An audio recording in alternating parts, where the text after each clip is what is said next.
After 150 years manufacturing a classic American product, Levi's has a tradition of quality and brand awareness that few companies can match. Just a few head of Levi's blue jeans and a lot of heart miles. The company's name is almost synonymous with blue jeans.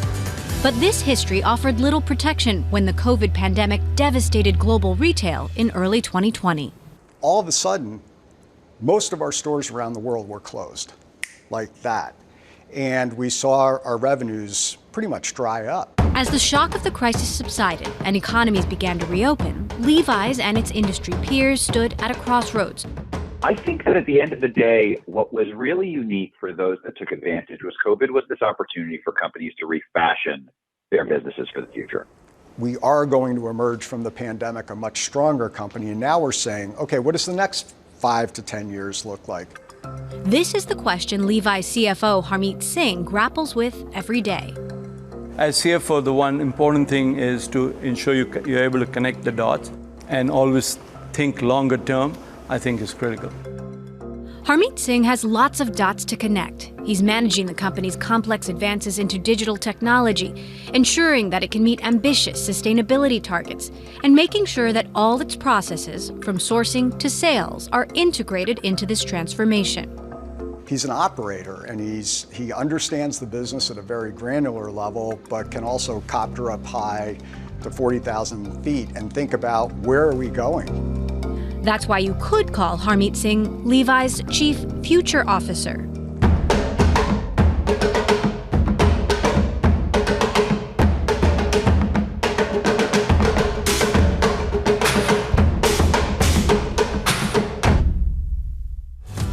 Levi's literally invented the work pants that would come to be known as blue jeans, patenting a process for sewing rivets into denim clothing way back in 1873.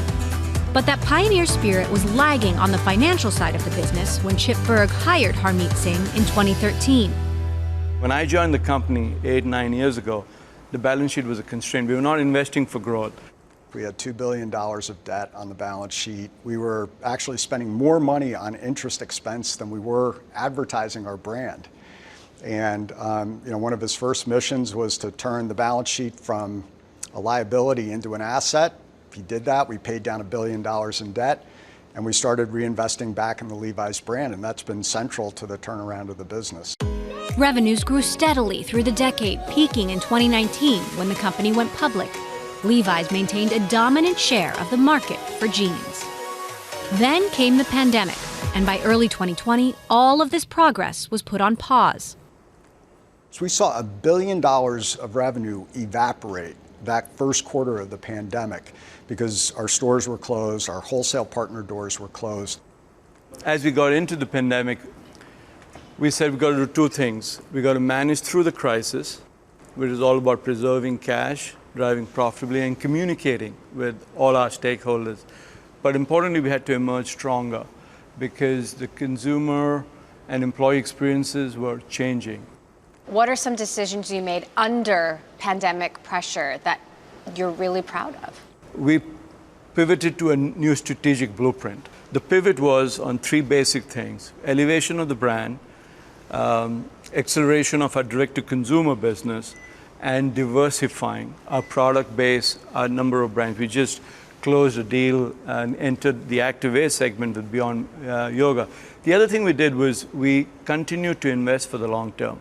So we invested a lot more capital in accelerating our e-commerce business. E-commerce is becoming a bigger piece of our business. It's profitable today. As well as we spend the time ensuring that we balanced all stakeholders. So, for example, we took the unfortunate decision of laying people off, but we cut dividends. We also extended, our benefits. We introduced paid sick leave because ensuring safety and health of our frontline staff was critical. So I think the decisions we were taking were guided, but not only to emerge stronger financially, but also ensuring that our values as a company continue to resonate with all our stakeholders. In the middle of the pandemic, suddenly there's this shift away from skinny jeans and toward mom jeans. Was this disruption a huge benefit to Levi's because people are now turning over their wardrobes? They want something new. Yeah, done the research. 40% of all waist sizes had changed during the pandemic. Some went up, some went down, both for him as well as her. That does mean that you've got to go back and make a change in your closet, and you tend to engage with brands that are engaging with you. So I think a combination of direct engagement with the consumer, even during tough times, investing in things like growing e-commerce, I think are things that will continue to resonate. Where is Levi's on that path right now to a digital future? Today, our digital ecosystem is about 20% of our total business, very profitable.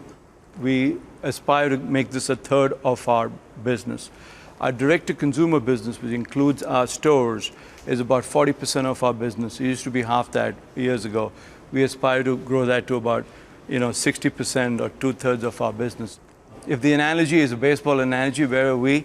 I'd say we're bottom of the fourth innings. We've got a long runway for growth. So supply chain disruption, commodity costs, this is all putting pressure on the process of bringing anything to market. What is the new normal going to be there when it comes to supply chain disruption, pricing issues, et cetera? If you think of supply chain, think of two broad buckets. One is sourcing and second is commodity and costing. On the sourcing side, very early on, we said we won't put all our eggs in one basket. And so we source across 24 countries. Not from any single country do we source more than 20%. You talked about costs. Given our global buying power, we've already negotiated the first half of the year at very low single-digit inflation relative to last year. The one thing that, because the brand's so hot, has been really resonating with the consumers. We've continued to take pricing, even during the pandemic. The brand today has pricing power. Levi's 2021 full-year revenues are on track to match 2019, fulfilling the company's pledge to emerge stronger from the COVID crisis. We committed in the middle of the pandemic that when our revenues got back to pre-pandemic levels, our margins would be up more than 2 points, and we've now delivered on that. But with the virus still weighing on consumer confidence and supply chains and inflation surging around the globe, this is no time for any retailer to relax. As you look forward over here, I think the biggest question is who's going to take the learnings from the pandemic versus who's just going to fade back to what they did in the past? I think over time, because of the learnings people have had during the pandemic, there is going to be thinking about how do you globalize your supply chain? Do you concentrate in a few countries? Do you diversify? Do you bring some production home?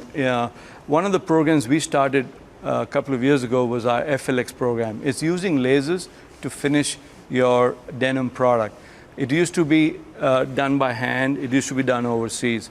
But now we bring in the blanks and we finish it closer to markets.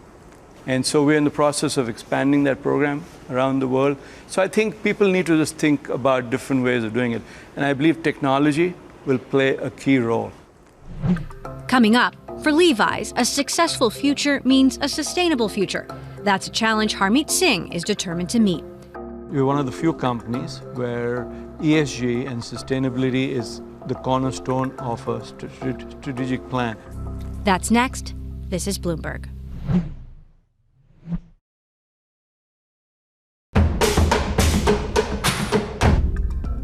Harmit Singh's affinity for Levi's tracks all the way back to when he was a teenager in India. I had an aunt who was coming overseas, and she said, "What do you want?"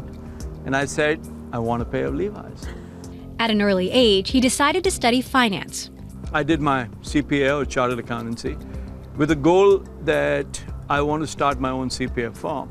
The allure of entrepreneurship faded when Harmit got married and started a family. He took a job as a financial analyst at American Express in India. If someone has told me at that point that, Harmit, you would be working in the US, would be CFO of two large American icons, Hyatt and Levi's, take two companies public, I would have bet against it. Harmit Singh first reached the C-suite in the US when he was named Chief Financial Officer of Pizza Hut. He then took the same role at parent company Yum Restaurants. After a successful stint as CFO for Hyatt Hotels, Chip Bergh hired him at Levi's in January 2013.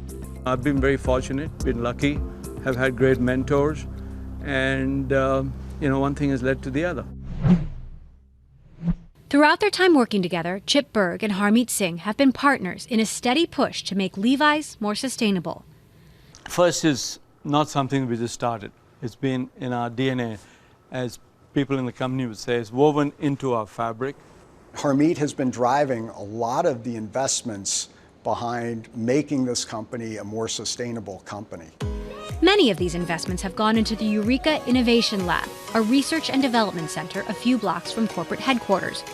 Progress made here has helped Levi's significantly reduce its greenhouse gas emissions and water use in the past decade. And now, Levi's has made sustainability a central pillar of its consumer strategy, with a highly non-traditional, even counterintuitive ad campaign. Buy better, wear longer. We had a lot of internal debates about, is the selling idea, buy better, wear longer, going to reduce consumption? I fundamentally believe that it plays to our strong suit. It is it almost defines what the Levi's brand is all about. We believe because, the younger generation, the millennials, for them, interacting or engaging with consumer or companies that aspire to be more sustainable has allowed us to reach out to newer consumers. So even though people may buy less, we believe we're reaching out a lot more new consumers, and that's why it actually, in our view, it actually will grow the revenue and grow profitability, while at the same time ensuring that our products are sustainable, we're doing the right thing for the planet. The Wear Longer theme is meeting the moment. According to research by Global Data, between 2010 and 2020, resale clothing doubled as a share of the consumer closet and could potentially double again by 2030. Levi's has put its own stamp on reconditioning and resale with tailor shops as a feature of its stores. It allows us to directly engage with the consumer. We started the tailor shops in Europe. It was a runaway success, and now we've expanded it around the world.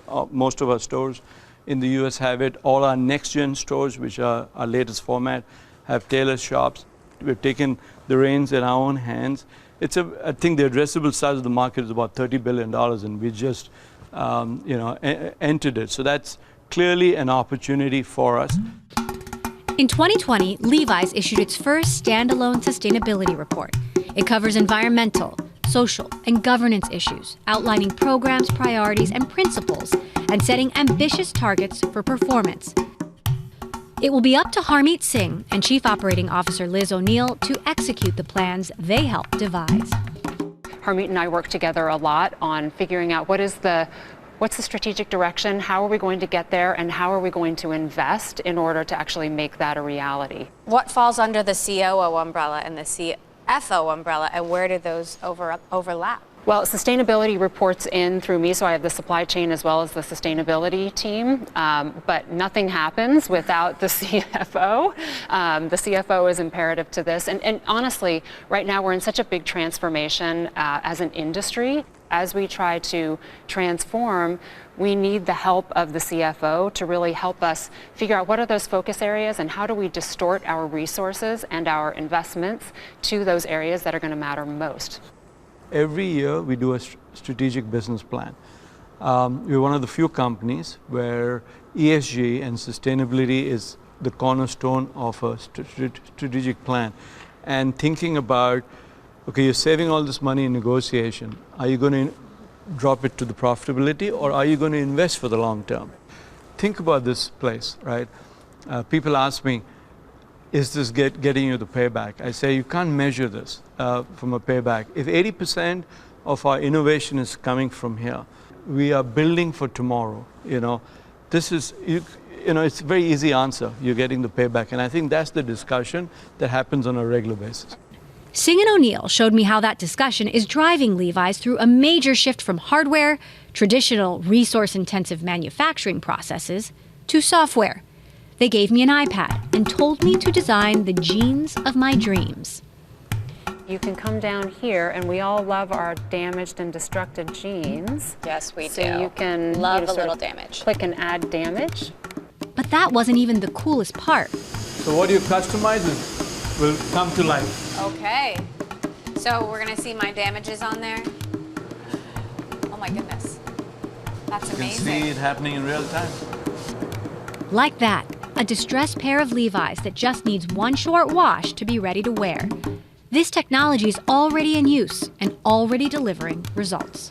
We've reduced the amount of water by almost 90% across most of our product line over the last 10 years, saving billions of liters of water, finding new ways to finish the jeans that are just much more sustainable. How long can you recycle the water for? How long before you have to dispose of it? Well, with the laser finishing that we use in many of the factories, we can recycle the water virtually endlessly. So on the right, these are our traditional washing machines. They use a lot of water, right? On the left is an ozone-driven washing machine, no water. And so it washes the pants exactly. And using this technology, all our factories now use that technology. And if you go back and look at how much water we have saved since 2011, it's approximately 13 billion liters of water. Harmit Singh has taken his commitment to sustainability beyond his role at Levi's. He's a leader among financial executives who want their work to help protect the future of the planet. Prince Charles has an organization, it's called Accounting for Sustainability. He started this probably 10, 12 years ago. And today I am the co-chair for the US chapter. What we're doing as a group of CFOs is we're sharing best practices. We're engaged with investors. We also engage with the SEC, the IFRS, as they establish disclosure standards. So I think, it's the least I can do on something that's so important. Up next, Harmit Singh talks about how sports gives him an outlet beyond the office, but he's also found a way to make it part of his work. My recognition award, whether it's a Hyatt or Levi's, is a Hit for Six award. And, what I tell people is it's like knocking the ball out of the park. And he tells me what skills a chief future officer will need to succeed. I think listening, being empathetic, building trust by being authentic. This is Bloomberg.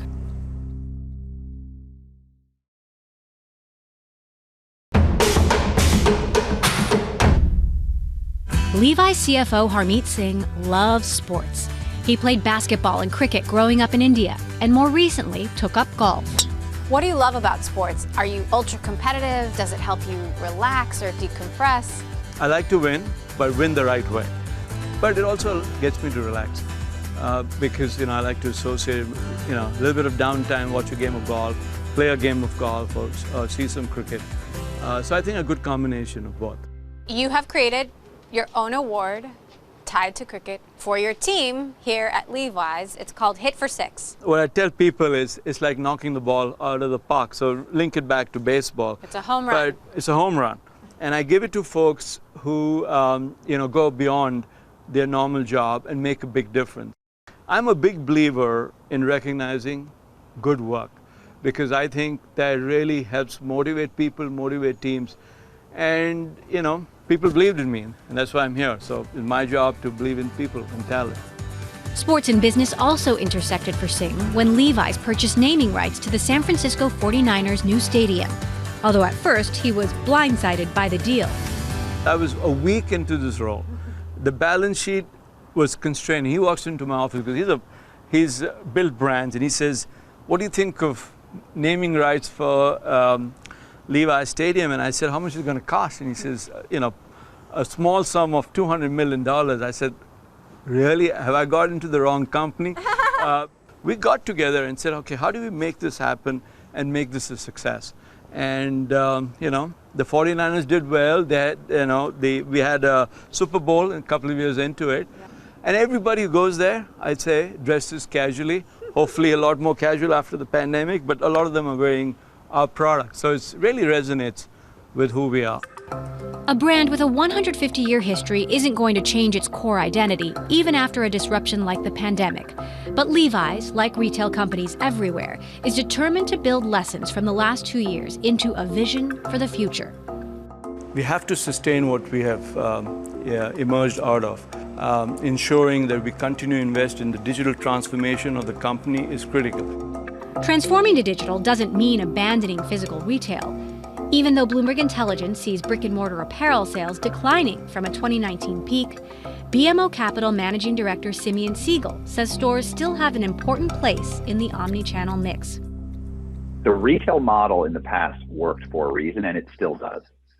So disrupting doesn't mean destroying.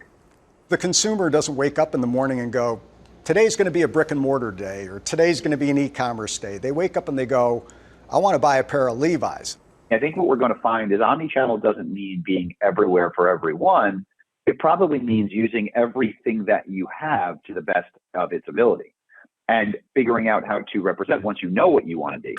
From sales channels to sustainability, from profit margins to core principles, Harmit Singh will be making decisions that guide Levi's into the future. So I asked him what he sees when he looks ahead. What's the opportunity for Levi's in the next 10 years that excites you most? I think, owning a bigger share of the closet. And it's not only denim, it's also activewear. It's not only bottoms, it's owning tops.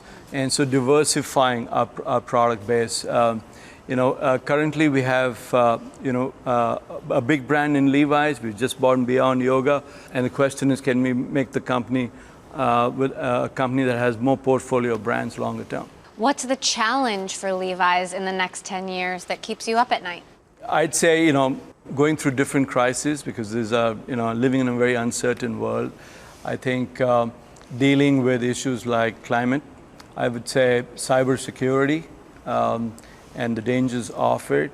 I'd say ensuring that we balance, all our stakeholders without disappointing any, as well as growing the market cap of the company, which we've done successfully over the last couple of years. So quite a few things are keeping you up at night. Yeah, I'm a 24/7 person, and I love thinking about, as CFO, the one important thing is to ensure you're able to connect the dots, and just making sure we're able to do that, and always think longer term, I think is critical. How do you see your role as CFO changing in the next decade?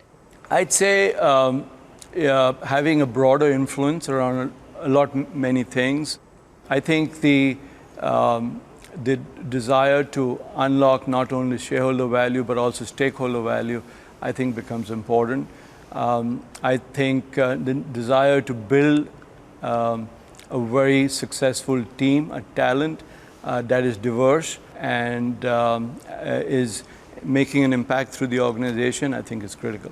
What's a skill area that you think every CFO will need to hone in the next decade? I think listening, being empathetic, building trust by being authentic, I think are going to be really critical skills that CFOs will probably need longer term. What advice would you give to a CFO who got promoted today? Learn the business, build your relationships, and don't unleash the playbook that you grew up with. Make it relevant to the circumstance and the situation. Because a lot of times people just come with a playbook and say, okay, we're going to roll that. Don't do that. Think longer term and build your equity, but with a longer term perspective. Look forward, not backward. And don't rely on what worked before. Not what you'd expect from the steward of an American icon, but exactly what makes Harmit Singh Levi's Chief Future Officer. I'm Emily Chang. This is Bloomberg.